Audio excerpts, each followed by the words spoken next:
Bienvenido a su programa Hablemos de Salud. Yo soy la doctora Jessica Álvarez y hoy contamos con la presencia del doctor Héctor Balcázar. En breve conversaremos con él.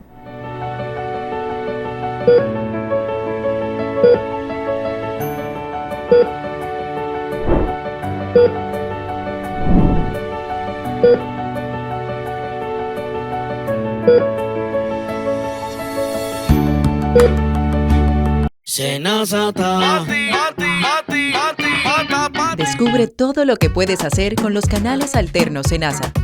Si ingresas a la app Senasa en la opción Servicios, Solicitud, puedes realizar tus preautorizaciones médicas desde cualquier lugar.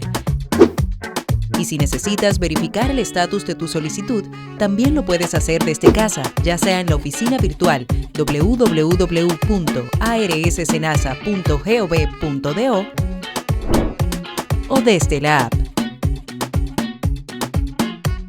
Senasa, nuestro compromiso.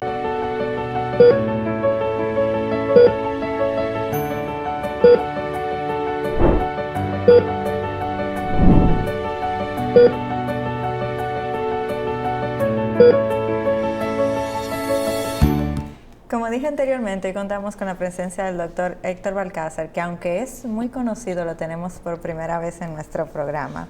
Doctor, un placer tenerlo por primera vez acá. Muchas gracias por la invitación, un placer estar contigo, con aquellas personas que ven el programa y con aquellos que disfrutarán de algún corte a través de redes sociales. Un placer. Doctor, todos sabemos a qué usted se dedica, evidentemente, pero siempre queremos conocer cuando vienen por primera vez a esa persona detrás de la bata y sobre todo qué fue lo que lo motivó a irse por esta área de la medicina, hablando de la infectología, porque siempre tenemos que tiene alguna motivación o nacieron con esa venita. ¿Cuál fue su caso? Miren, la realidad es que para aquellos que no me conocen, porque casi todo el mundo que me ve en la televisión habitualmente me conoce por alguna situación de alguna patología, que si la viruela del mono, que si chikungunya, que si Zika, que si el coronavirus. Entonces, nada, somos médico internista infectólogo. Yo en un momento determinado sabía que no iba a hacer cirugía y que no iba a hacer ginecobstetricia. Realmente quería hacer pediatría, pero la verdad es que dicen por ahí que cuando uno le tiene demasiada pasión a ese tipo de práctica, ver a un niño llorando o ver a un niño sufriendo, realmente se me hacía muy difícil. Entonces, los servicios de pediatría durante el internado se me hacían eternos porque quería tener una varita mágica para tratar de que a ese niño se le quitara el sufrimiento. Entonces, no creo que iba a poder aguantar esos 3 años de pediatría en ninguna parte. Entonces, optamos por hacer medicina interna. Cuando estábamos terminando medicina interna en el transcurso, visualizamos que una de las especialidades o subespecialidades que conseguía una tasa de librar a los pacientes de las enfermedades era la infectología. Lo mencionamos porque, por ejemplo, si una persona es hipertenso, independientemente de que se puede controlar el proceso, es una situación que muchas veces se hace irreversible. Lo mismo con la diabetes, lo mismo con la reumatología, que también es un área que me gustaba muchísimo, sobre todo por la parte de inmunología. Pero la realidad es que en el único que yo podía ver que una gente hacía una erisipela, que le quitaba la erisipela, era en la infectología. Una gente hace una infección a nivel de pulmón, tú le ponías tratamiento, ese proceso desaparecía, era en la infectología. Entonces me parecía como lo menos frustrante de todo el proceso. Sí. Y realmente terminamos laborando en esta área. Como quiera, papá Dios me dio un baño de humildad y mis primeros trabajos fue justamente con una patología que lamentablemente a la fecha no tiene un tratamiento curativo, pero sí un tratamiento de control. Cuando terminamos infectología, justamente en esos años, estaba comenzando el programa de atención a personas viviendo con VIH. Inmediatamente terminamos la residencia, nos enrolaron para participar de este programa y duramos en él alrededor de 7, 8 años justamente, trabajando con una enfermedad, repito, que a la fecha no tiene una tasa de curación elevada y que es un proceso crónico que se controla. Y hablo de no una tasa de curación elevada porque, a manera en tu programa decirlo, sí, en el mundo ya hay cerca de 6 personas que se han curado de VIH. Si usted no lo sabía, repito, en el mundo ya hay 6 personas que se han curado de VIH. Sí, doctor, justo este es el tema que vamos a tocar, ya que ha habido muchas publicaciones de un aumento del VIH en nuestro país. ¿Qué tan reales son estas estadísticas y estas noticias? Porque a veces nos llevamos de las líneas, mas no conocemos en lo interno la veracidad de todo esto. Mira, lo primero que hay que decir es que en cuanto al VIH, la realidad es que en República Dominicana se estima que viven entre 74,000 y 79,000 personas viviendo con VIH. Esas son las cifras más o menos estimadas. Para este año en la República Dominicana se estima que van a ocurrir como infecciones nuevas entre 2,000 y 2,500 casos. Imaginemos que en República Dominicana no todas las provincias van a tener una igual cantidad de casos de VIH, donde existe una mayor población. Como ustedes comprenderán, va a existir posiblemente una mayor cantidad de casos. Por eso en pueblos muy pequeños donde habiten, 30, 40,000 personas, si usted encuentra 400, 300 casos, ese número parece muy grande. Pero por ejemplo en Santo Domingo, que es una provincia con millones de personas, 500 casos quizá nos parezca ser algo significativo. Pero la realidad es que hemos observado como personas vinculadas en el área de salud justamente subieron videos hace unas semanas atrás hablando justamente de que el VIH estaba acabando, que los casos eran muchísimos, que muchísimas personas. La realidad es que hoy en día las personas tienden a hacerse más la prueba de VIH. Es una prueba que se solicita con mayor facilidad. Las personas se la hacen sin ese temor por una razón sencilla. Hoy se sabe que una persona viviendo con VIH, que se le hace un diagnóstico a tiempo y recibe tratamiento, tiene las mismas expectativas de vida que una persona que no tenga esta condición de salud. Señores, simplemente mencionamos siempre el mismo caso. Magic Johnson se diagnosticó o dio a conocer su condición de salud al público general en el 1992. Y estamos hablando de que ese momento aquí han transcurrido alrededor de ¿cuánto? Estamos hablando de 8 años al 2024, estamos hablando de 32 años que esta persona se diagnosticó con la infección por el virus de inmunodeficiencia humana. Y esta persona está llevando una vida completamente normal, lo que quiere dejar dicho que a la fecha ya las personas se realizan su prueba sin ningún tipo de inconveniente. Lo que sí perjudica son estas personas que trabajan en el área de la salud vociferando el incremento de casos, porque imaginemos que alguien que vio ese video se diagnostica con esta condición de salud, lo menos que esa persona va a querer es ir a buscar asistencia médica donde alguien que está vociferando este tipo de cosas. Y eso sí genera lesión dentro del sistema, porque ese tipo de cosas aleja a las personas viviendo con VIH de las atenciones que tanto necesitan. No podemos olvidar que República Dominicana es uno de los territorios, y cuando hablo de territorio estoy hablando justamente de compartir la isla con Haití. Aquí en República Dominicana se habla de un porcentaje de personas viviendo con VIH cercana al 0.9%. Eso es 9 de cada 1,000 personas que tienen entre 14 y 49 años. Sin embargo, en territorio haitiano, dependiendo de la cifra que usted tome, se habla de cerca de un 2.5%. Y la realidad es que eso significa que en este territorio, en esta isla, el porcentaje puede ser discretamente más elevado que el promedio en América Latina, justamente por esa situación. Reconocer que hoy en día las personas viviendo con VIH no mueren. Entonces tú tienes un número de personas que están ahí con una condición crónica que ya no mueren. Esos casos se suman a los casos nuevos que se van a proyectar posteriormente o que van a aparecer fruto de infecciones. Entonces, en este sentido, es cierto que los casos van a incrementar, pero el porcentaje se mantiene más o menos igual dentro de la población, porque justamente crece la población, e incrementan casos nuevos. Por eso, yo ya lo mencioné en un video anterior, en un programa radial, donde tuvo la mayor difusión de todos, donde yo decía, no se puede estar hablando a la ligera, porque cuando se habla de incremento de casos, eso es una cifra oficial, es una cifra de país que se maneja en los diferentes organismos internacionales. Las Naciones Unidas para el Control y Tratamiento y Seguimiento del VIH-Sida, que se conoce como ONU-SIDA, la misma tiene números que se cuantifican por cada nación. La República Dominicana en algún momento tendrá que actualizar sus cifras, y lo que se hace es que provincia por provincia se toman muestras representativas de esa población y posteriormente se hace un estimado de país.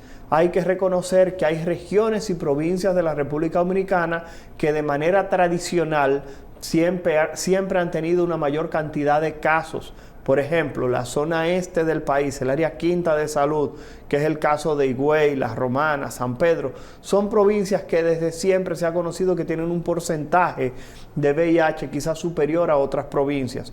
Asimismo, en la zona norte, parte de la región fronteriza, hay provincias que tienen porcentajes de personas viviendo con VIH muy por encima de población general.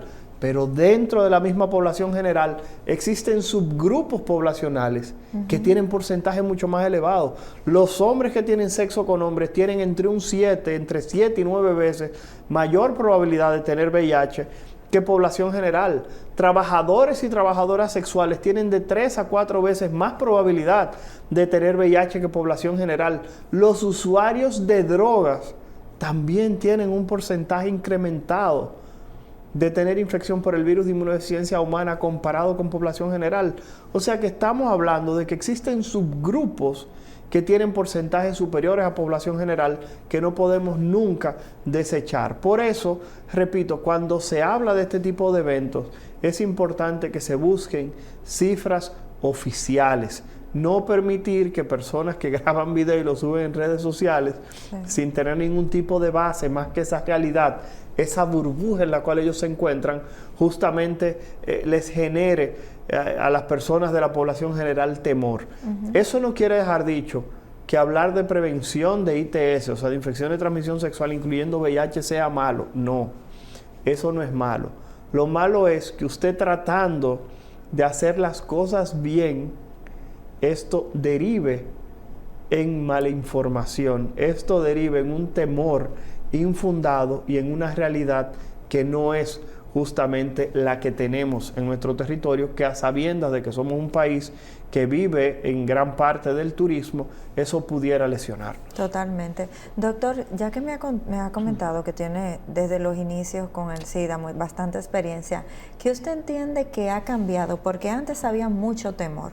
Sin embargo, me está hablando de que ya el paciente puede tener una vida normal.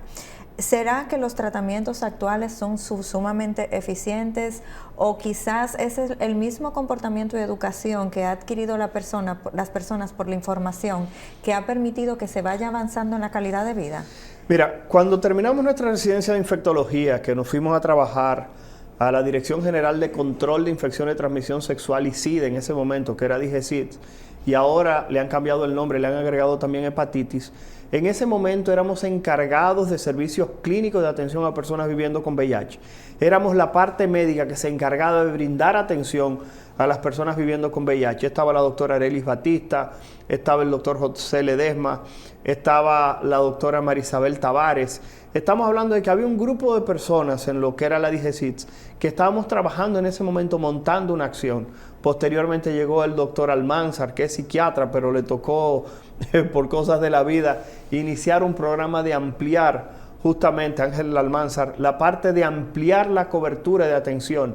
En ese momento se tenían cerca de 200 a 400 personas recibiendo tratamiento antirretroviral, y eso fue justamente incrementándose porque se fueron aperturando diferentes servicios en diferentes provincias: Dajabón, Montecristi, Barahona, La Vega, Puerto Plata, y en esos espacios se llegó a capacitar personal de salud para que le pudieran brindar tratamiento antirretroviral a esas personas que vivían con VIH. Posterior a ahí, Papá Dios también, como yo digo, me dio una lección de humildad y me envió a trabajar en lo que ese momento era COPRESIDA, que era el Consejo Presidencial del SIDA, hoy se llama Consejo Nacional de VIH y SIDA, y ahí entonces nos encargábamos más que nada de la parte que tenía que ver de coordinar la respuesta nacional, justamente como consultor nacional de atención integral a personas viviendo con VIH.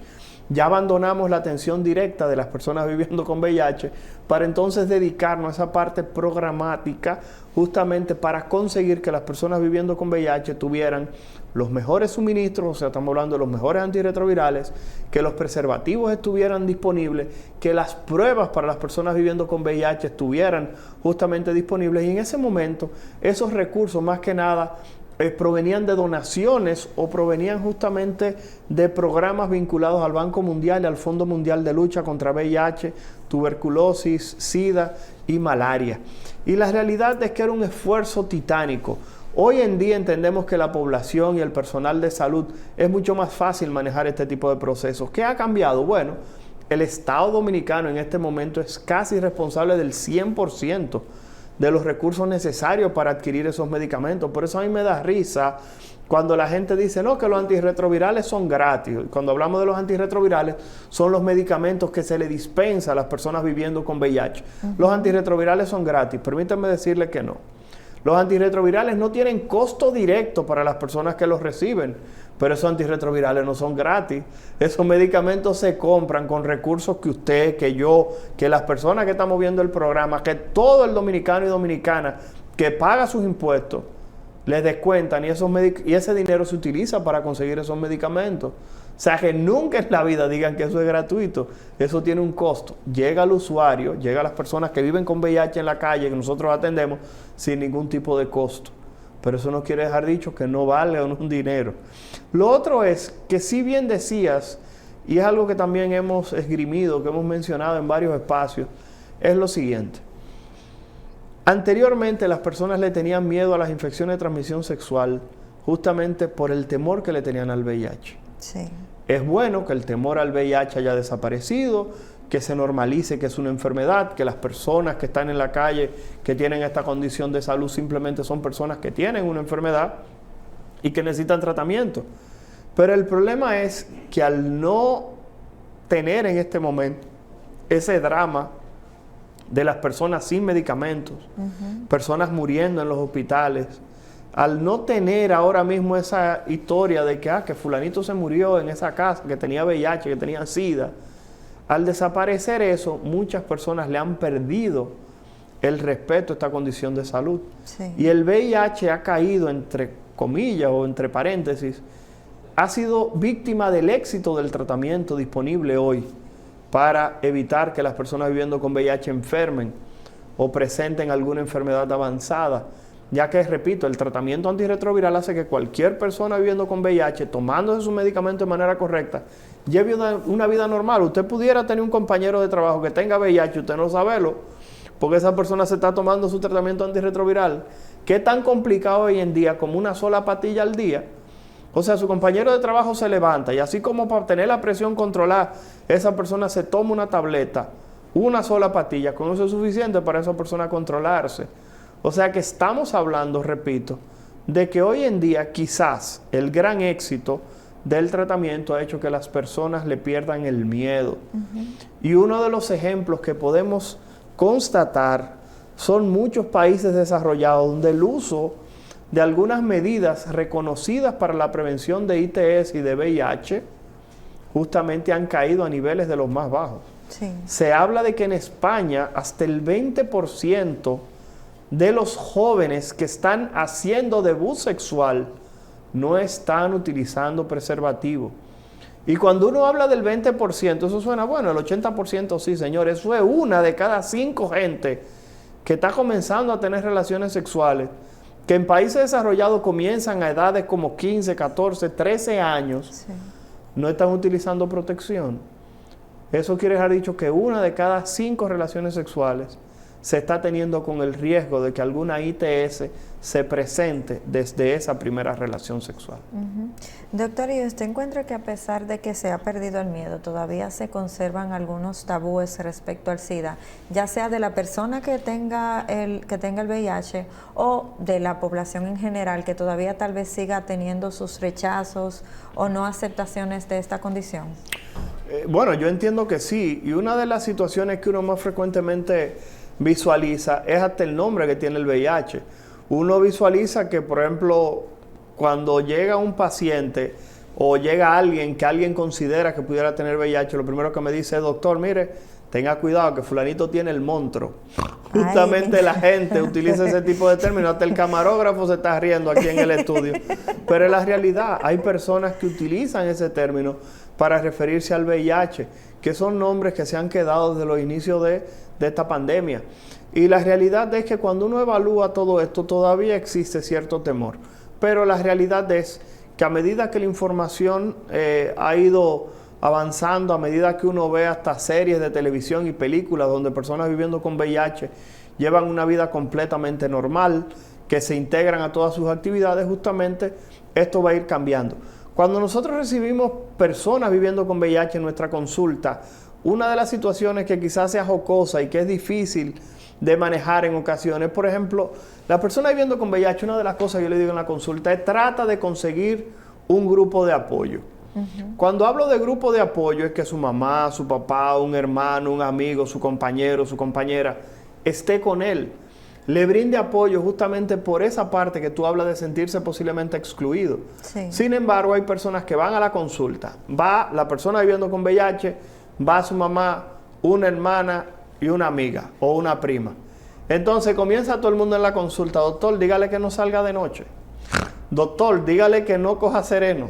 Ajá. Doctor, que no coma colorante. Doctor, dígale que no coma deshora. Doctor, y yo, mira, mi hermano, si esa persona se va a tomar su tratamiento antirretroviral, va a tener control de su enfermedad, esa persona puede llevar una vida normal. Tiene algunas restricciones, por ejemplo, debe utilizar preservativo. Si va a tener una pareja estable, se le debe recomendar que tiene que decírselo. Es algo que hasta está contemplado dentro de la ley de VIH-Sida en República Dominicana. Pero la realidad es que esa persona se toma su tratamiento antirretroviral y debe llevar una vida completamente normal. Sin embargo, la sobreprotección de la familia es una cosa impresionante. En ocasiones, la misma persona que vive con VIH, cuando llega a la consulta, dice: doctor, yo no quiero abrazar a mis hijos. Doctor, yo no quiero abrazar a mis nietos. Doctor, yo trato de tener mi plato, mi cubierto, mi tenedor, mi vaso para mí solo. A unas sabiendas de que esta es una enfermedad que no se transmite de esa manera. Sin embargo, existen muchas creencias arraigadas dentro de la población que va a ser muy difícil poder extirpar de golpe y porrazo. Y la única manera de lograr conseguir un poco más de conciencia es justamente generando espacios de comunicación. Pero lamentablemente, si esas personas no hacen esos videos, si no se genera el revuelo que generó, que hasta nuestro ministro de Salud tuvo que referirse al evento, la doctora Mónica Torman Peinado, que es la directora de la Dirección General de Control de Infecciones de Transmisión Sexual, VIH, SIDA y hepatitis, tuvo también que ir a los medios de comunicación. Un servidor que hemos participado, repito, de espacios de atención a personas viviendo con VIH, tuvimos también que hacerlo, así como otros profesionales. La realidad es que no se hablara de VIH en este momento. ¿Cuándo se va a volver a hablar de VIH? Posiblemente el día 1 de diciembre, que es el día que se celebra el Día Mundial de Lucha contra el VIH y SIDA, y yo que también tengo un programa de televisión junto con mi madre, nosotros llevamos personas ese día a hablar de VIH, si no nadie habla de esa vaina. Entonces, ¿qué ocurre? La realidad es que hay que prestarle un poco más de atención, pero no solamente al VIH. Yo les voy a comunicar algo, y es algo que también lo hemos dicho en otros lugares. La realidad es que en el mundo, después del coronavirus, los casos de infección de transmisión sexual se dispararon. Eso está descrito. ¿Por qué? Porque 1 de cada 10 parejas que existían en ese momento terminaron y se buscaron otra pareja. Y usted dice: Balcázar, pero un 10% no es mucho, señores. Eso significa que de cada 10 parejas que usted conoce, una cambió de gente. Usted sabe la movilidad sexual que representa eso en el mundo. Que 1 de cada 10 parejas cambió de gente. Señores, eso es muchísimo. Entonces, ¿qué ha ocurrido?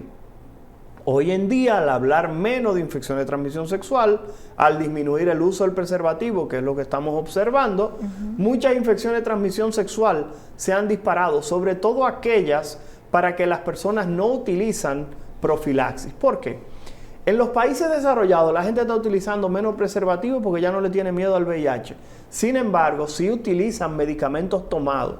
Si usted no lo sabe, si usted tiene relaciones sexuales con una persona y usted no sabe si esa persona tiene VIH o no, usted puede comenzar a tomar medicamentos por un mes, 28 días, y usted puede reducir la probabilidad de infectarse de VIH hasta un 87%. Eso se llama profilaxis post-exposición. O sea que usted toma antirretrovirales por 28 días y el riesgo de que se le pegue el VIH casi nada. 1 de cada 1000 veces que usted tiene relación.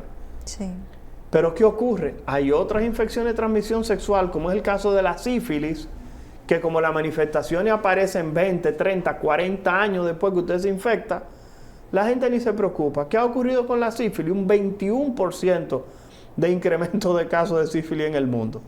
¿Qué ha pasado con la clamidia? Se ha disparado. ¿Qué ha ocurrido con la gonorrea?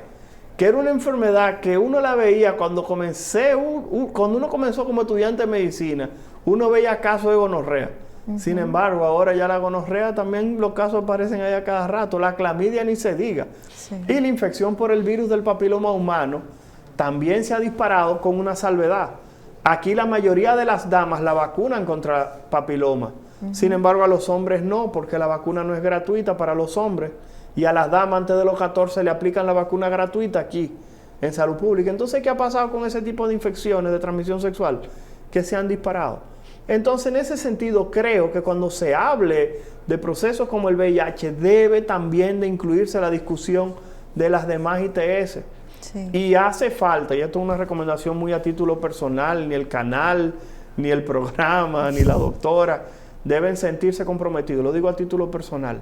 Hay una discusión que me parece muy estéril, que es que no quiere que se introduzca en las escuelas la materia de educación sexual. Está bien que no se incluye educación sexual. Lo puedes decir abiertamente. No, está bien. Lo que pasa es que hay mucha gente que dice, no quiere que se incluya educación sexual en las escuelas. Yo estoy de acuerdo. Si no quieren incluir educación sexual en las escuelas, porque entienden que eso puede incrementar o puede estimular a nuestros jóvenes, a nuestras jóvenes, a que tengan relaciones sexuales, vamos a incluir una materia que se llame salud. Exactamente. Que sea lo más neutro posible, que le hable no solamente de las infecciones de transmisión sexual, sino que le hable de la importancia de cepillarse los dientes, de que hablemos de dengue, que cuando hablemos de que usted cumpla 40 años, usted tiene que hacerse una colonoscopía, que cuando usted cumple 40 años, usted tiene que ir al urólogo, que las niñas la menstruación lo vean como un evento normal y fisiológico, no como que la mujer está sucia. En este país todavía cuando una mujer tiene la menstruación no puede cargar un niño, no puede fregar, no puede trapear, no puede usar cloro, no puede comerse un limón, por el amor de Jesucristo. Entonces cuando uno evalúa todo ese tipo de cosas se da cuenta de que hace falta una materia que se llame simplemente salud. Le pueden quitar la parte toda ideológica adicional, pero lo que tiene que ver con la fisiología y la interacción del ser humano con el medio es importante. Señores, ¿ustedes se han dado cuenta lo importante que es la nutrición al día de hoy? Usted no puede abrir una red social que usted no encuentre algún tema de nutrición, porque justamente la nutrición, nos hemos dado cuenta que esa parte externa, eso que nosotros entramos a nuestro cuerpo, se refleja posteriormente en nuestra salud.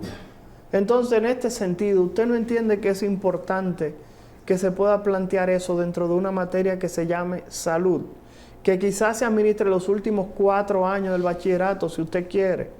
Quizás no lo haga en el preescolar, quizás no lo haga en una edad en que quizás usted entienda que pudiera generar algún tipo de confusión. Sí. Pero esos últimos 4 años vamos a tratar de sembrar la mente de nuestros jóvenes justamente con un tema que se llame así, salud.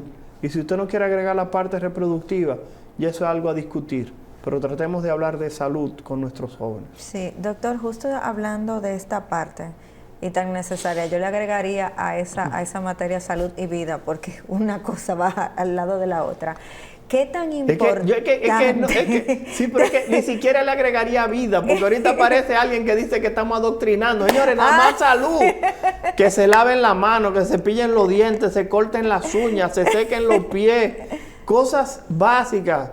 Que si tiene un problema de salud, que vaya rápido. Cómo cuidar en el entorno. Como somos un país que cae muchísima agua, cómo evitar que se acumule justamente agua por la malaria, zika, dengue, chikungunya, ese tipo de cosas.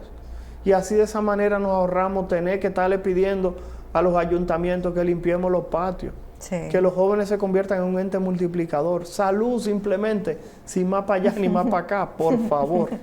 Doctor, ya que acaba de mencionar todo esto, hay una palabra muy importante y es la prevención. Como tenemos una población bastante joven, sería importante que le mencionara en el caso del VIH-Sida, ¿qué tanto influye, qué tan importante es la prevención?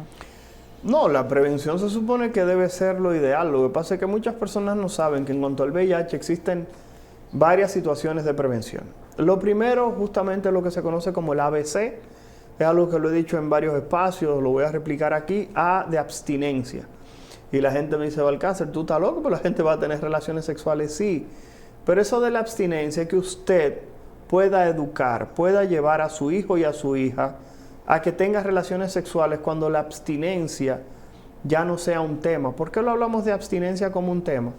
Porque una jovencita de 12 años, 13 años, 14, 15 años, no es una niña que se encuentre en este momento en condiciones ni emocionales, ni psicológicas, ni fisiológicas para comenzar a tener relaciones sexuales. ¿Por qué razón? Porque no va a poder lidiar con las consecuencias de que se pudiera desprender el inicio de las relaciones sexuales. Por eso cuando hablamos de abstinencia, es justamente que las mismas inicien cuando se puedan, cuando exista justamente un espacio óptimo para que las mismas ocurran. En segundo lugar está la B, be faithful, ser fiel, tratar de tener una sola pareja, tratar de tener una sola relación para disminuir la probabilidad de que en ese conglomerado, conjunto de parejas sexuales, usted adquiera alguna condición de salud, incluyendo el VIH. Hay que llamar la atención de que cuando usted se acuesta con una persona, usted se está acostando con todo el pasado sexual de esa persona. Y todas las infecciones o procesos no curables que usted pudo haber tomado en esas relaciones, a la hora de que usted entra a una alcoba, a la hora de que usted entra en una cama, las está llevando junto con todo el afecto, todo el cariño, todo el amor que usted le está brindando a su pareja de ese momento. Y que en ese momento de intimidad, al usted compartir secreciones, todo lo que ha ocurrido en el pasado cuenta en ese momento. Tercero, la C. ¿Qué pasa con la C? La C no es más que el uso de métodos de barrera. Y la C es por el condón.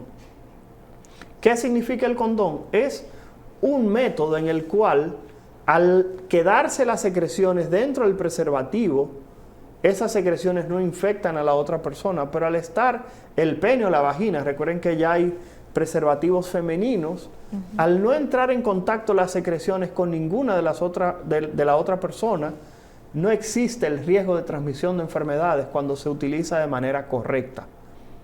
Por eso, repito, el ABC, en ese mismo orden, debería aplicarse para prevenir infecciones de transmisión sexual, incluyendo VIH y SIDA. Por último, reconocer que para el VIH hay dos medidas de prevención adicionales.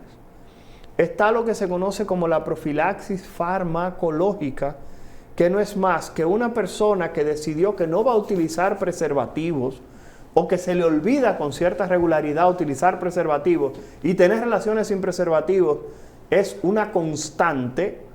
Existen medicamentos que esa persona utiliza todos los días por si tiene relaciones sexuales con alguien que pudiera tener VIH en su organismo.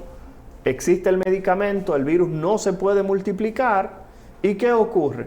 Justamente esta persona no se infecta. Eso se llama profilaxis pre-exposición. ¿Por qué pre? Porque usted se la toma antes de tener las relaciones sexuales.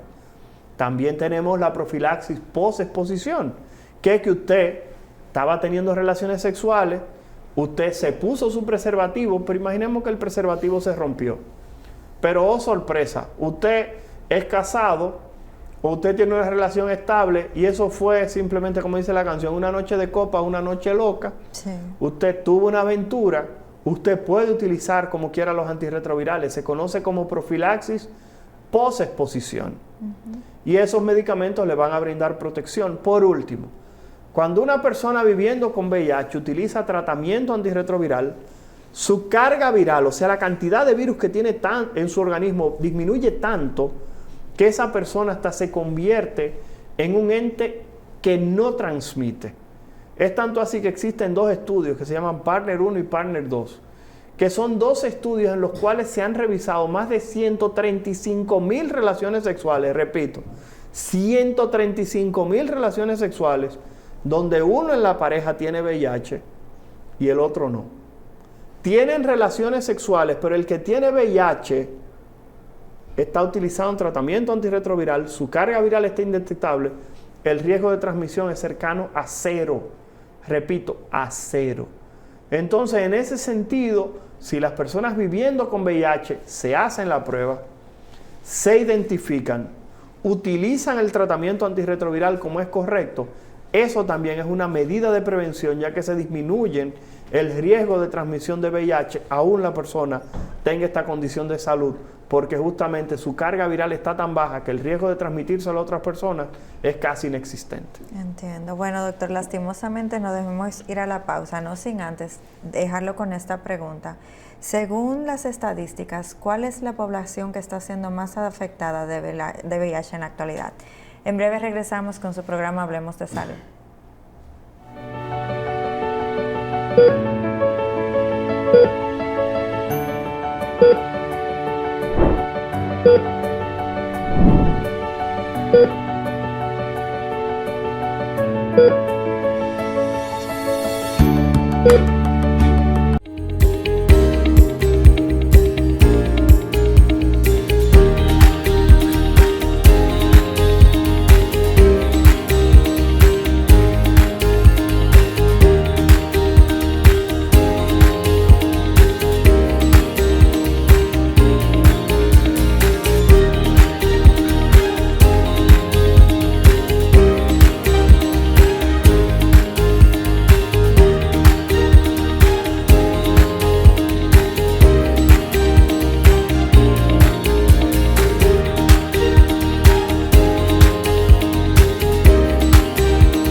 Regresamos nuevamente a su programa Hablemos de Salud con el doctor Héctor Balcázar. Doctor, lo dejé con la pregunta de cuál es la población que actualmente está siendo más afectada del VIH. Miren, la realidad es que en casi todas partes del mundo, y hace unos años atrás, se hablaba de que la cara del VIH eran mujeres jóvenes, mujeres que llegaban hasta los 23 años de edad. Era esa población que tenía, por lo menos en cuanto a nuevos casos, una mayor prevalencia. En países desarrollados hay que decir que la población que más expuesta está son aquellas personas que utilizan drogas por vía endovenosa, así como los usuarios del trabajo sexual.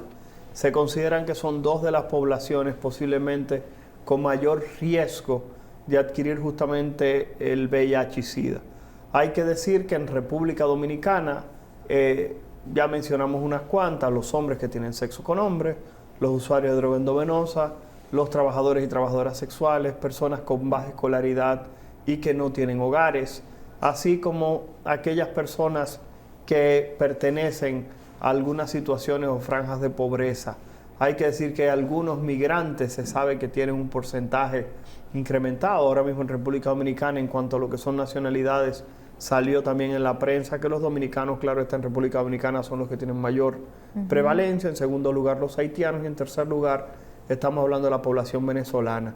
Hay que decir que aquí en República Dominicana se brinda atención, repito, sin costo directo a las personas que son identificadas, y que eso incluye también a los nacionales extranjeros, siempre y cuando tengan algún tipo de documentación, justamente para poder brindarle un seguimiento correcto. Sí. Reconociendo, como dijimos anteriormente, que si usted tiene una persona viviendo con VIH, utilizando un tratamiento antirretroviral, tomándoselo de manera continua, y esa persona logra tener una carga viral indetectable, el riesgo de transmisión o de que esa persona enferme disminuye muchísimo. Inclusive se acerca, digo, a la cifra de 0. Hay que decir que esto se consideran más que nada los grupos o subgrupos que tienen mayor cantidad de porcentajes de personas viviendo con VIH. No hay que olvidar que esto puede variar. Hay algunos países donde, lamentablemente, no hablando de VIH, pero sí hablando de otras ITS, los mayores de 50 años están comenzando a tener una mayor cantidad de casos de ITS. Estamos hablando de mujeres y hombres ya realizados, los cuales entienden las mujeres que como no pueden salir embarazados, ya no van a salir embarazadas porque ese ciclo reproductivo se cerró. Sí. O los hombres porque entienden que ya criaron y que ya tienen nietos y no se van a poner en eso tienen relaciones sin protección. Sí. Entonces la realidad es que eso varía mucho de cada territorio.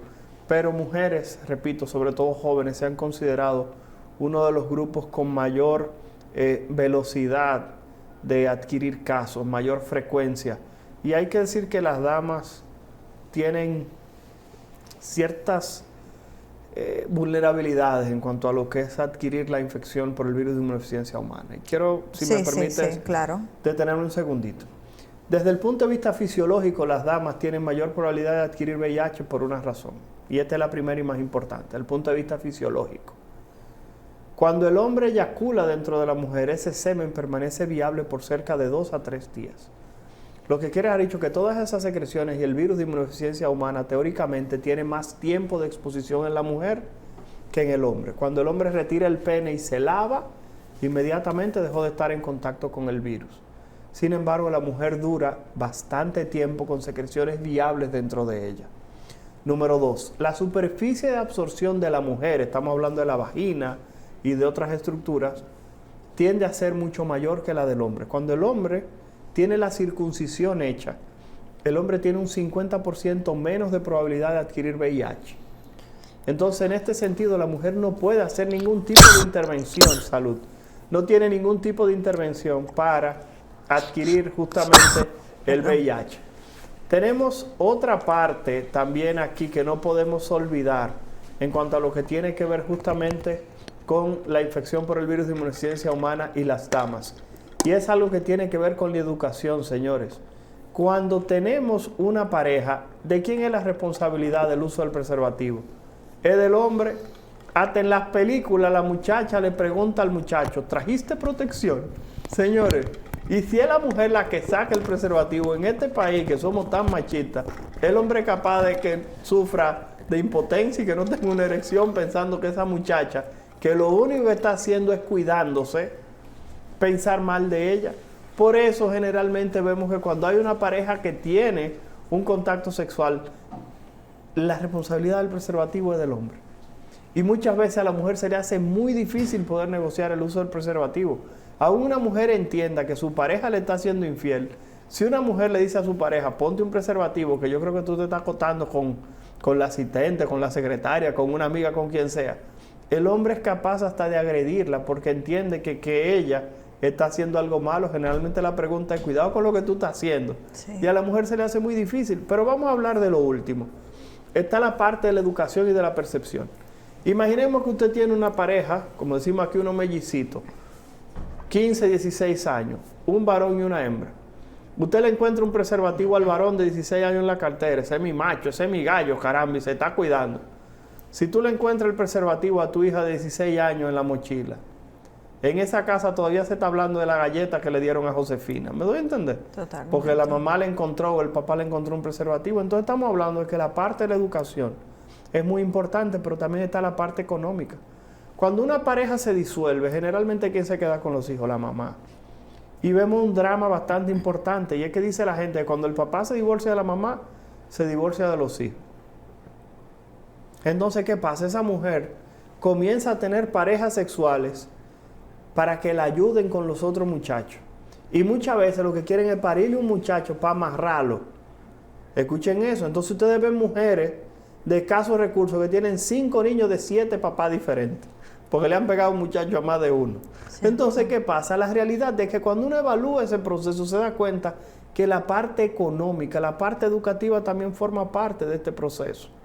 Pero terminando también con esto, y esto hay que mencionarlo, es esa parte también de que una mujer y un hombre trabajando en la misma posición, la mujer gana menos dinero que el hombre. Se habla hasta de un 12 y un 13% menos, como si la mujer necesitara menos recursos que el hombre. Entonces, todas esas posiciones ponen a la mujer en una posición de vulnerabilidad para las infecciones de transmisión sexual, aún no se quiera reconocer. Por eso, visualizar este tipo de situaciones como este programa es importantísimo, porque repito, uno comienza hablando de VIH y no puede dejar de lado de las demás ITS, y sobre todo no puede dejar de lado las realidades que existen justamente en todas partes del mundo y en nuestro país también. Sí, doctor, y también usted hablando del condón, siempre cuando las niñas ya inician o las jóvenes ya inician, se van directamente a la pastilla anticonceptiva, creyendo que esa es su caja salvadora. y en verdad lo protege de un embarazo, más tenemos un sinnúmero de situaciones que también están. Y es un tema eso. No tengo más nada que decir, yo creo que ahí tienes toda la razón. El único asunto, vuelvo y comento, es que durante la juventud lo único que se habla justamente de embarazo no deseado. Por eso era que decía justamente de que este tema de salud a nuestros jóvenes es sumamente importante que se incluya en la parte formativa. A todos los niveles, señores. Vamos a tratar de hacerlo. Yo creo que no es mucho pedir. Sí. Doctor, una persona que esté expuesta a múltiples noches locas en su vida, ¿qué tan frecuente debería hacerse la prueba del VIH? Miren, lo primero que hay que decir es que no se necesita tener noches locas. Usted, si ha tenido parejas sexuales sin protección y usted no se ha hecho la prueba, hágasela. Esa prueba debe ser el resultado 0. Y si esa prueba sale negativa, usted lo que tiene que saber es que está negativo en ese momento, pero eso no quiere dejar dicho que usted no puede tener una exposición. Recientemente un muy buen amigo se hizo todas sus pruebas de infección de transmisión sexual. Todas salieron negativas y él estaba súper sorprendido. Y cuando él me las envía, yo le digo, viejo, felicidades. Pero inmediatamente le dije, bueno, este es el momento de cuidarte. Porque independientemente de lo desorganizado que ha sido tu accionar sexual y tu vida sexual, este es el momento en el cual tú necesitas cuidarte más porque ya tú estás negativo. Por eso es que cuando una persona se va a hacer una prueba de VIH y se va a hacer la prueba, se supone que se debería conversar con esa persona para que sepa qué hacer si el resultado sale positivo, pero sobre todo si saliese negativo. Si sale positivo, que entienda que hay tratamientos, que hay lugares donde se brinda atención, que hay tratamientos a nivel público y a nivel privado. La mayoría de la gente cree que si se diagnostica con VIH tiene que ir de manera obligatoria a un sector público, donde generalmente hay que dar cédula, anotarse, en un reguero de cosas. Señores, también existe atención a nivel privado y usted pudiera ir a atenderse, porque ahí es donde está el asunto, que hay muchas personas de cierto nivel que hasta se van fuera del país a buscar su tratamiento, se atienden fuera del país porque no quieren ser reconocidas aquí. Y estamos hablando de que la infección por el virus de inmunodeficiencia humana es una infección más, pero a las personas se le debe dar la elección de atenderse a nivel público o a nivel privado. No tener la concentración solamente del nivel público, porque muchas veces hay personas, repito, que prefieren no acercarse al sector público para no ser reconocidas. Personas que en ocasiones tienen cierta relevancia y las mismas prefieren no ir. Se lo digo porque yo que trabajo en la UCE en ocasiones tengo personas que el tratamiento se lo tengo que mandar lejos del consultorio para que ni siquiera se presenten allá. O sea que estamos hablando, repito, de que es importante que se le pueda brindar esa pluralidad de atención a las personas. Doctor, justo usted me está mencionando y sabemos cuáles son, o sea, que son muchas ETS.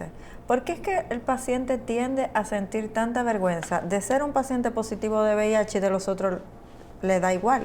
Cuando son a veces hasta comportamientos más agresivos las otras. Lo que pasa es que, por ejemplo, te voy a enumerar unas cuantas.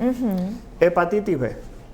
La hepatitis B es una infección de transmisión sexual predominantemente, no se cura, hay tratamiento que la controla, igual que el VIH, pero la mayoría de las personas, nadie va a vincular que si alguien tiene hepatitis B es porque era homosexual o porque era trabajador sexual, independientemente de que se adquiere igual. La gente dice, no, él tiene hepatitis B, y como que nadie pregunta, ¿cómo lo adquirió? Ya entiendo. ¿Me doy a entender? Ya. Es ese estigma que rodeaba al VIH-Sida cuando salió. Recuerda que el VIH-Sida se llamó en un momento la enfermedad gay.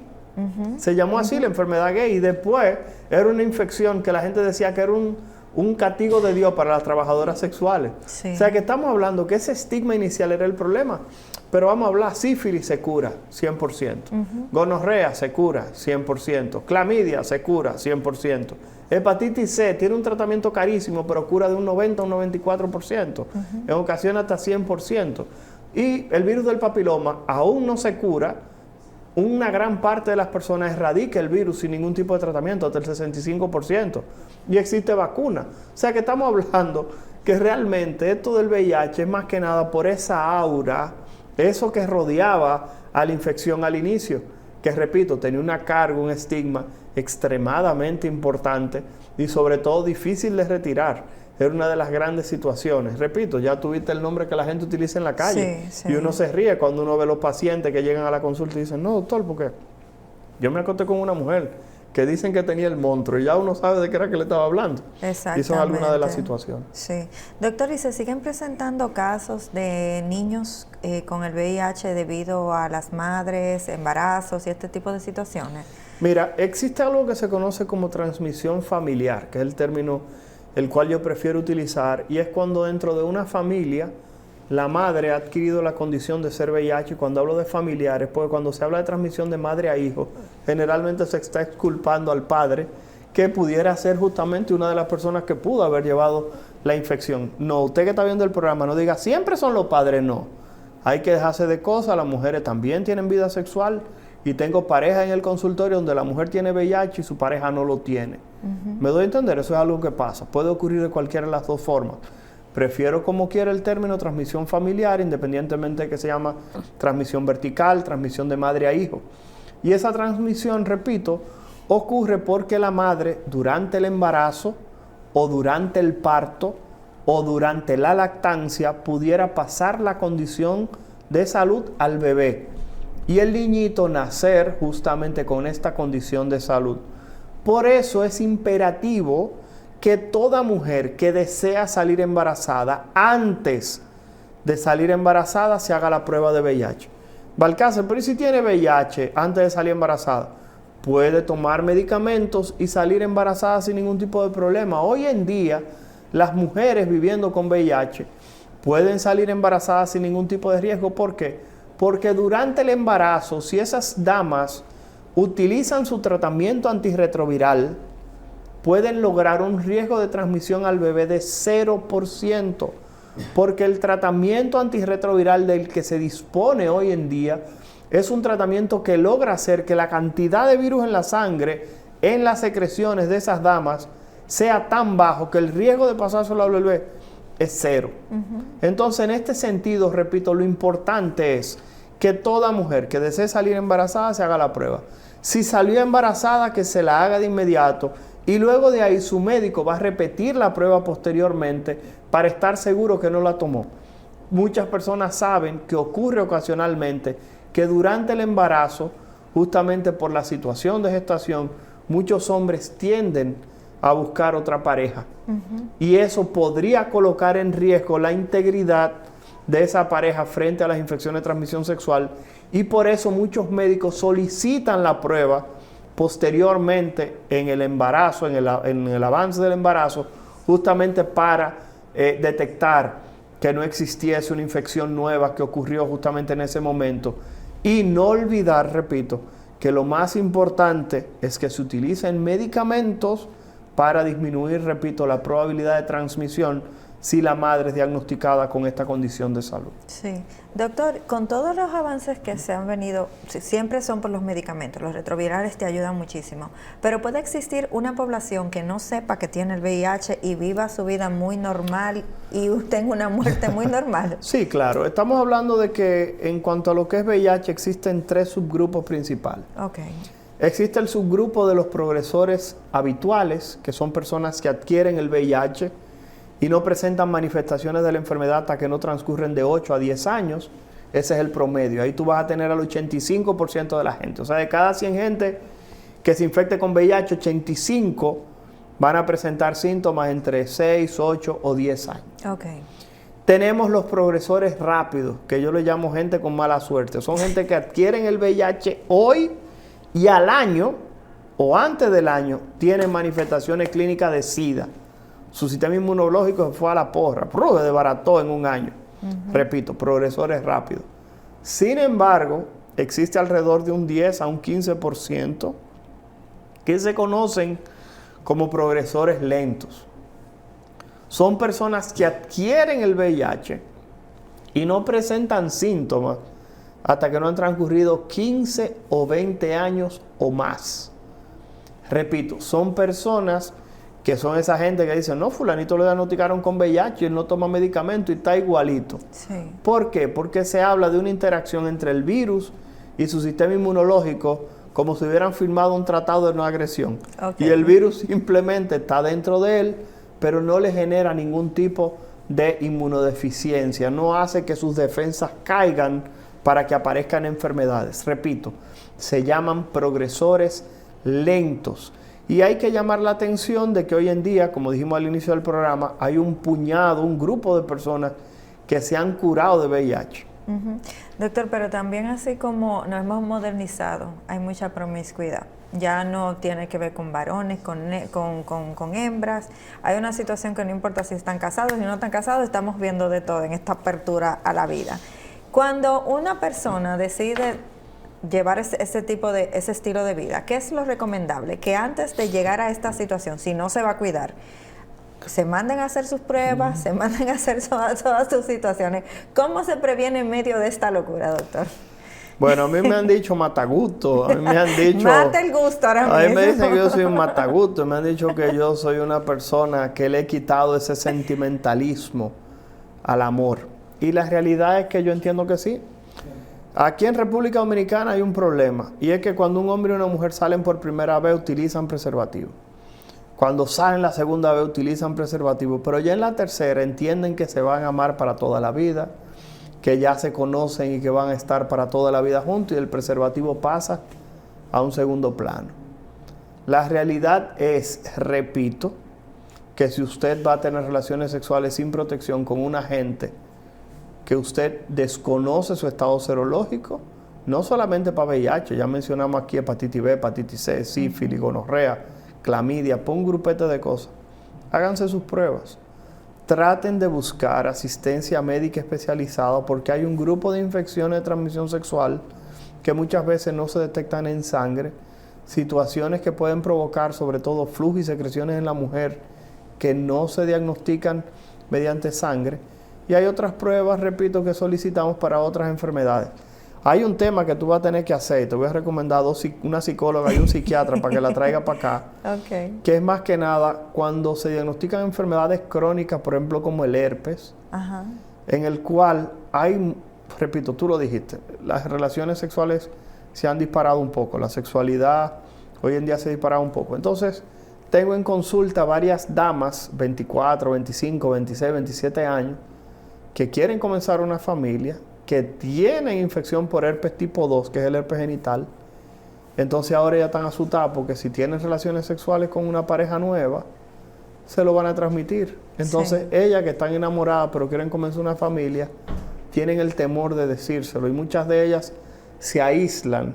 Y hay muchas de esas damas hermosísimas, con muchísimos valores, preciosas tanto por fuera como por dentro, que se convierten en su enfermedad y tienen ese temor de comunicárselo.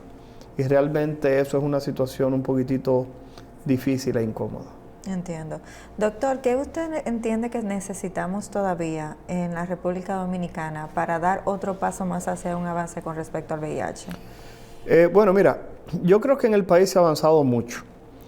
Se tiene una gran parte de la población viviendo con VIH identificado, una gran parte de la población tomando tratamiento antirretroviral. Yo entiendo que quizás difundir un poquitito más, como era en el pasado, el tema quizás no de VIH, sino de todas las ITS, creo que es algo que deberíamos retomarlo.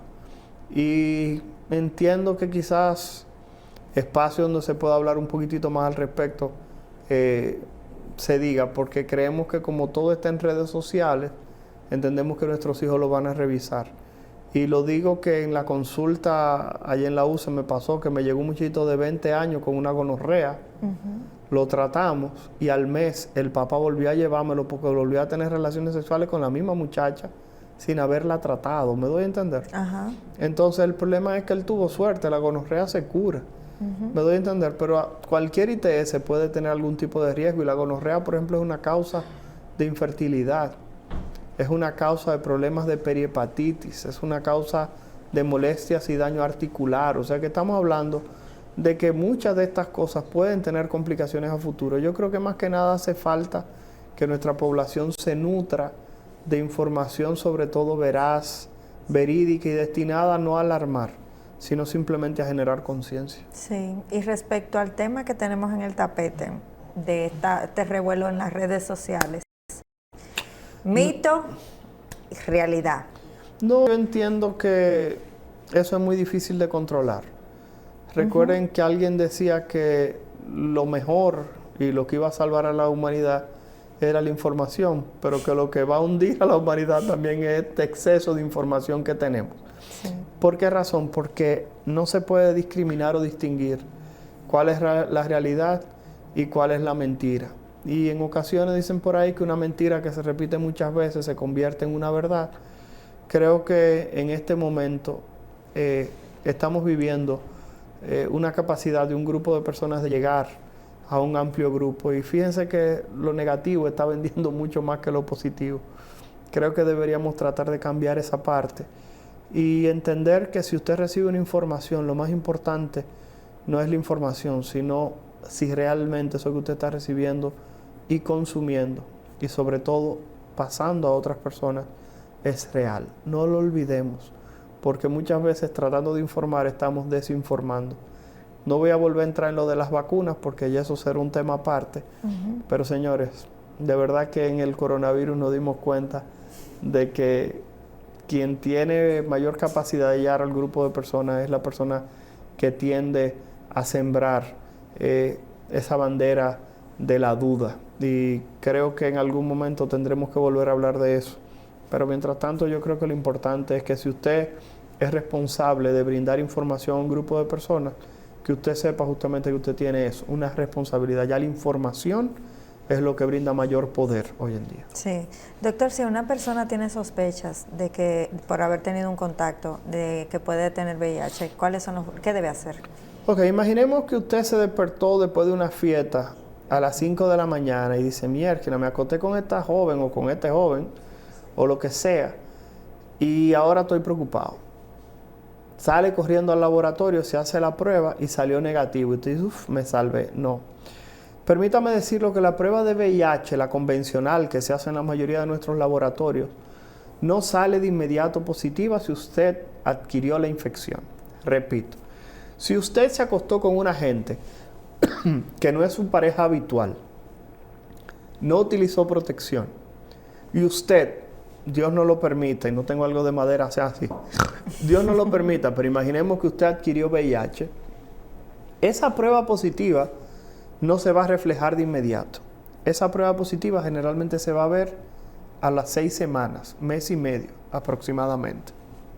Lo que quiere dar dicho que usted tendría que hacerse la prueba de inmediato y tendría que repetir esa prueba a las 6 semanas.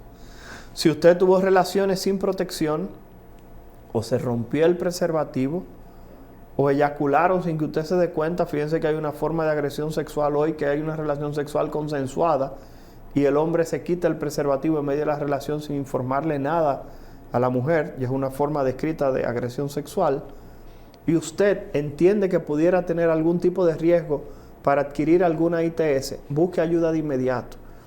Porque si usted busca ayuda dentro de las primeras horas, y estamos hablando entre los primeros 2 a 3 días, se pudieran utilizar medicamentos antirretrovirales para disminuir el riesgo de que usted adquiriera la condición de ser VIH. O sea que en ese sentido, o de cualquier otra ITS, en ese sentido, trate de buscar asistencia médica oportuna y especializada para reducir el riesgo de adquirir alguna ITS. Bueno, doctor, lastimosamente se nos ha acabado el tiempo, pero siempre dejamos las pantallas para que si alguien en la población decide buscarlo, aquí de sus contactos.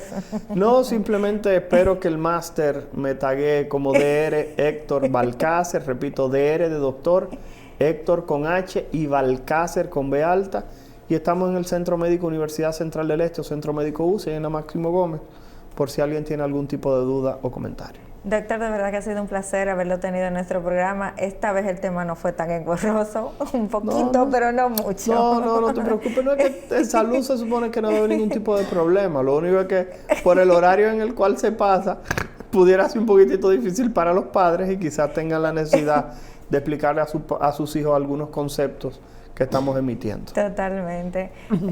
Esto ha sido todo por hoy en su programa Hablemos de Salud, y hasta un próximo encuentro se despide Jessica Álvarez.